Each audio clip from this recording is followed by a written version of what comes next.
এই শোনো না, বলো। লুকোচুরি করে প্রেম করতে আর ভালো লাগছে না। শোনো না, দুজনে বিয়ে করে ফেলি। বিয়ে লুকোচুরি করে একটা জিনিস মজা পাওয়া যায় এখন না, ভয় তোমার ভয় হাতে লাগে। টাকা পয়সা নাই ওই রকম। আর কয়টা দিন ধৈর্য ধরো, আমি কিছু আচ্ছা টাকা তাহলে, পয়সার ব্যবস্থা করে আচ্ছা একটা কাজ করি। আর এইভাবে আর প্রেম প্রীতি আর করবো না, ঠিক আছে? শোনো না, আজকে একটু কাজ করা যাক। কি? যেহেতু তোমার হাতে টাকা নেই, আমার হাতে টাকা নেই, একটা কাজ করি, দুজনে মুখে মুখে কবুল বললাম, তোর বাসা কথা সেরে নেই। না তারপরে তো বুঝো আমাকে, একটা ধর্মীয় বিষয় নিয়ে আমরা আরে কবুল বলে তো বিয়ে হয়ে যায়, হাদিসই তো আছে। একটা মুন্সি ছাড়া গেলে হয় বিয়ে, এভাবে আর বিয়ে করবো না, ঠিক আছে?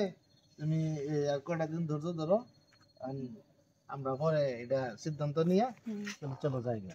চলো চলো। জায়গা কেন? হ্যাঁ, জায়গা আমি বাড়ি চলে যাও। তোমার তো বিয়ে দিতে ইচ্ছা করে না আমার। থাকো না আর কিছু তোমার। আচ্ছা চলো। একটু গল্প করি, তারপর যাও। কতদিন ধরে তোমার বুকে মাথা রাখি না। তাই নাকি?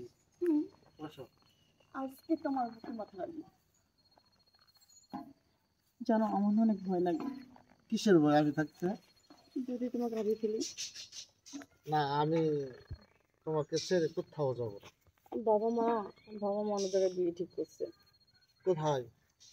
এই ছেলে লন্ডন থেকে আসবে, বলতেছে তার সাথে আমার বিয়ে দিয়ে দিবে, আমার খালাতো ভাই। তো আমি তো তোমাকে ছাড়া কাউকে নিয়ে বিয়ে করে সংসার করতে পারবো না, কারণ কি আমি বলো তো তুমি? তোমার।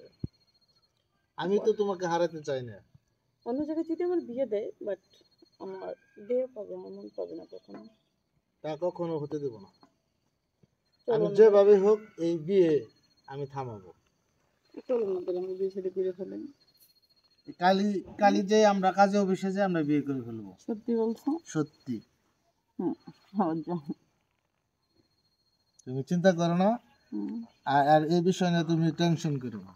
হুম। শোনো, বলো। বাবা তো শুক্রবার বিয়ে ঠিক আছে, একটা কাজ করি, বৃহস্পতিবার রাতে পালে চলে আসি না? আচ্ছা ঠিক আছে। হুম? এই সবসময় একটা দুষ্টামি করো কেন? কয়দিন পরে বিয়ে করব, আমরা একাত্র এক ঘরে আচ্ছা থাকবো। চলো তো। না না, আসো আসো। না